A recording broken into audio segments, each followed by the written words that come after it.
দুর্বল ব্যাংকগুলোকে বাঁচাতে ও আর্থিক খাতের স্থিতি ধরে রাখতে ব্যাংক একীভূতকরণের প্রক্রিয়া শুরু হয় পদ্মা ও এক্সিমের হাত ধরে। তড়িঘড়ি করে এই একীভূতকরণ নিয়ে নানা আলোচনা সমালোচনায় বলা হয় জোরপূর্বক নয়, ব্যাংকগুলোকে একীভূত হতে হবে স্বইচ্ছায়। এরপর একীভূত হবার কথা থাকলেও বেসিক ব্যাংক সিটি ব্যাংকের সাথে এক হতে আপত্তি জানায়। অন্যদিকে ন্যাশনাল ব্যাংক কোনো ব্যাংকের সাথে না গিয়ে পুনরায় বিনিয়োগের সিদ্ধান্ত নেয়। তাতে যে কয়টি ব্যাংক একীভূত হওয়ার কথা ছিল তা বাস্তবায়ন সম্ভব হয়নি। শেষ পর্যন্ত পুনরায় বিনিয়োগ ও খেলাপি ঋণ কমানো নির্ধারিত সময়ের মধ্যে সম্ভব নয় জানিয়ে একীভূত হবার সিদ্ধান্ত নেয় বিডিবিএল। রোববার দুই ব্যাংকের পরিচালনা পর্ষদের সদস্যরা সমঝোতা চুক্তি স্বাক্ষরের উদ্দেশ্যে বাংলাদেশ ব্যাংকে উপস্থিত হন। বিডিবিএলও সোনালী ব্যাংককে পছন্দ করেছে, সোনালী ব্যাংকও বিডিবিএলকে পছন্দ করেছে। এখন এখানে আলাদাভাবে কিন্তু ইন্ডিপেন্ডেন্টলি সেই পছন্দটা করেছে। দু ব্যাংকের পরিচালনা পর্ষদ একীভূত হতে স্বাধীনভাবেই সিদ্ধান্ত নিয়েছে বলে জানান বিডিবিএল এর ব্যবস্থাপনা পরিচালক ও সোনালী ব্যাংক। এছাড়া দুই ব্যাংক রাষ্ট্রায়ত্ত হওয়ায় সহজ হয়েছে এই প্রক্রিয়া। যে সোনালী ব্যাংক বাণিজ্যিক ব্যাংক হিসাবে মূলত শর্টার এন্ড অফ দ্য মার্কেটে কাজ করে, অন্যদিকে বিডিবিএল এর যে অভিজ্ঞতা সেটা হচ্ছে লঙ্গার এন্ডে শিল্প ব্যাংক এবং শিল্পায়নে এগুলো কাজ করে।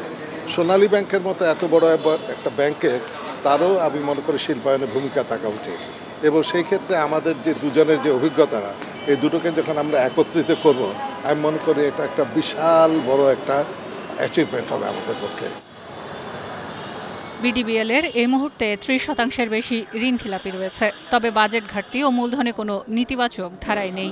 সম্পদের অনুপাতে সোনালী ব্যাংকের বিজনেস ভলিউম ১,৫০,০০০ কোটি টাকা, যেখানে বিডিবিএল এর মাত্র ৩২০০ কোটি টাকা।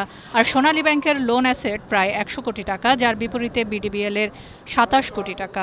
আমাদের ইন্ডিকেটরগুলো রয়েছে, সেই ইন্ডিকেটরগুলো বিডিবিএল এর যথেষ্ট ভালো, এবং যেহেতু সোনালী ব্যাংকের সাথে মার্জার হচ্ছে, এটি আগামী দিনে আরও নিশ্চয়তা দিচ্ছে যে বিডিবিএল এবং সোনালী ব্যাংক একত্রিত মার্জার হয়ে আগামী দিনে আরও ভালো একটি ব্যাংকে পরিণত হতে যাচ্ছে, এবং সেখানে গ্রাহকদের আস্থা আরও অনেক বেশি বৃদ্ধি পাবে। যদি খেলাপি ঋণে আমি ওই বেঞ্চমার্কে না আসতে পারি, তাহলে কিন্তু ওয়ান ওয়ে আর আদার আমি বাকি তিনটাতে আমার প্রভিশন ঘাটতি নেই, আমার ক্যাপিটাল শর্টফল নেই, কিন্তু তা সত্ত্বেও যেহেতু খেলাপি ঋণ, এবং আপনারাই জানেন 1 বছরে আমি 41 থেকে 34-এ এসেছি। এটা কি সম্ভব যে 6 মাসে আমি 34 থেকে 5 বা 10 বা 15-তে আসবো? প্রাইভেট ব্যাংক যেরকম গ্যারান্টি দিচ্ছে যে আমি আগামী 1 বছরে এত হাজার কোটি টাকা আনবো, আমি সেই গ্যারান্টি দিতে পারছি না। আমি, কারণ আমার ব্রাঞ্চের সংখ্যা আপনি জানেন কম, মাত্র 50টা। কাজে সেখানে আমার আমানত নেয়ার কাজে আমি যে সময় নেব, সেই সময়ে কতদিন নেব? আমি চাইলে কি বাংলাদেশ ব্যাংক আমাকে 5 বছর সময় দেবে বা 10 বছর সময় দেবে?